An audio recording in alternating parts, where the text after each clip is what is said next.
যে ভুলে কোরবানি হবে না। মহান আল্লাহ তাআলার নিকটবর্তী পৌঁছার অন্যতম একটি আমল কোরবানি। নির্দিষ্ট দিনসমূহে সামর্থ্যদের উপর কোরবানি করা ওয়াজিব।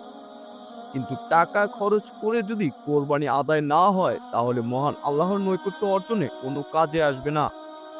কিছু ভুলের কারণে আমাদের অজান্তেই কোরবানি হচ্ছে না। বিশেষ করে কোরবানি কবুল হওয়ার জন্য একনিষ্ঠ নিয়ত জরুরি। আল্লাহ ছাড়া অন্য কাউকে সন্তুষ্টি অথবা লোক দেখানোর উদ্দেশ্য থাকলে কোরবানি কবুল হবে না। এছাড়া হারাম টাকায় কোরবানি হবে না।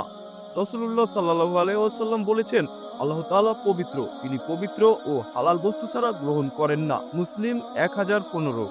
পশুর বয়স শরীয়ত নির্ধারিত বয়সের কম হওয়া। উটের বয়স 5 বছর হতে হবে। গরু ও মহিষের বয়স 2 বছর হতে হবে। ছাগলের বয়স 1 বছর হতে হবে। ভেড়া ও দুম্বার বয়সও 1 বছর, তবে সংকটের সময় 6 মাসের হলেও সমস্যা নেই। ত্রুটিপূর্ণ পশু দিয়ে কোরবানি হবে না। হাদিসে এসেছে 4 ধরনের পশু দিয়ে কোরবানি হবে না: অন্ধ, যার অন্ধত্ব স্পষ্ট; রোগাক্রান্ত, যার রোগ স্পষ্ট; পঙ্গু, যার পঙ্গুত্ব স্পষ্ট; ও আহত, যার কোনো অঙ্গ ভেঙে গেছে। কোরবানির পশু জবাইয়ের সময় ইচ্ছাকৃত বিসমিল্লাহ না বললে কোরবানি হবে না। কিন্তু যদি ভুলে বিসমিল্লাহ না বলে, তাহলে কোরবানি হয়ে যাবে।